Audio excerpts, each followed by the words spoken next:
Yung 16 years old pa lang batang ama na, sobrang mabibilib ka sa galing magluto at dumiskarte sa buhay. Kaya kahit isang buwan pa lang tong tindahan nila, hindi man pinipilahan at dinadagsa ng mga tao pero napakasarap ng mga pagkain. Maaga man napasabak sa trabaho para buhayin ng pamilya, ang importante nagsilbing aral na to, tapos marangal at gusto niya yung ginagawa niya.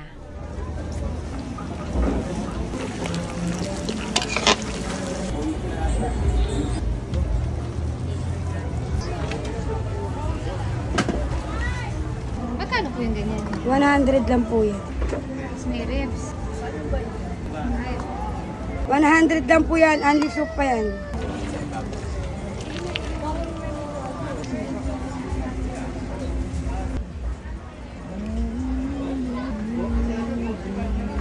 Ito po yung overload natin, Mami. 100.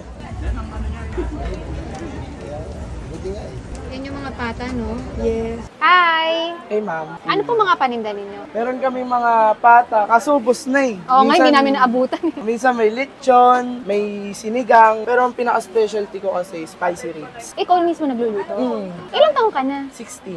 16 lang. Nag-aaral pa? Huminto po para tumulong kala mami. Ilan kayo magkakapatid? Sa mama ko 3, pero kung buo, 8. Ah, okay. Kailan nagsimula itong lutuan? Mga isang buwan pa lang po. Nakwento sa akin ng mama mo, dati na kayo nagtitinda dito. Nung naalala mo ma'am, blinag mo yung balot, ang tinda namin ng prutas pa lang. Ah, prutas pa. Pero ang unang-una namin tinda, tsinelas. Then, nung December prutas, masyadong mahina. Naisipan namin magparesan. Kung bibigyan ka ba ng pagkakataon, gusto mo bumalik sa pag-aaral? Gusto ko pong bumalik sa pag-aaral, kaso kasi may mga responsibility na kailangan gampanan. Tulong muna sa parents, no? Para Saka mas may makaib- binubuhay po eh. Sino binubuhay mo?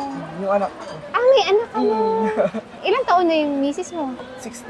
16 din. Ah, okay. Ilang taon na yung anak mo? 10 months. Akala ko mga 2 years old na. So, Hindi sige, naman. mga 14 years old ka. Grabe naman lang din. Ay, sa'yo galing yan, Isa. Punta po kayo rito sa Quiapo, Manila, Villalobos Street. Kain po kayo dito sa parisan ng magulang ko. Boss Maga Parisan. May bago tayong tatry dito na bago lang sa Quiapo. Isang buwan pa lang sila, guys. Tingnan nyo tong mami nila. May kasama ng ribs, may kasama pang tuwalya. 100 pesos lang, guys. Overloaded na. Then, meron din sila ditong mami na overloaded pero ribs lang. So, mas marami yung ribs, 100 pesos lang din. Ang dami, parehas, 100 each lang. Solid. Bagong matatry natin dito sa Quiapo. May nakasama pang laman ng pata. From sa pinagpakuluan kasi to eh. Yung naggutay-gutay na. Pero dapat tuwalya lang tsaka ribs. Hindi natin mahalo sa sobrang overloaded.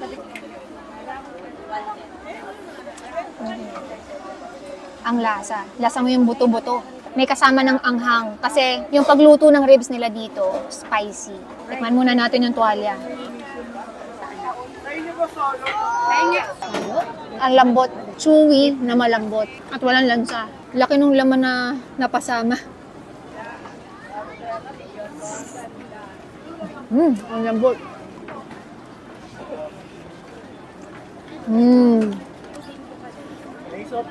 Ang sarap.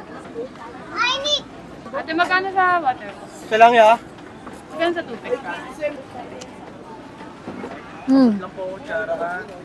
Solid. Ang sarap.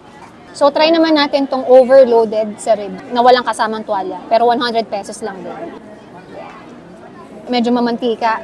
Kasi mantika ng ribs yan eh.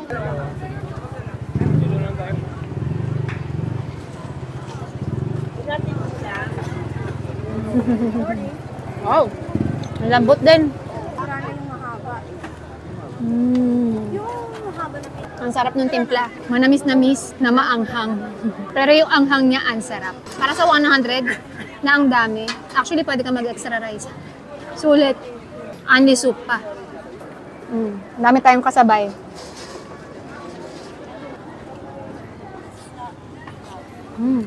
Ang sarap ng timpla. Kuha pa tayo isa, syempre. Busin natin to.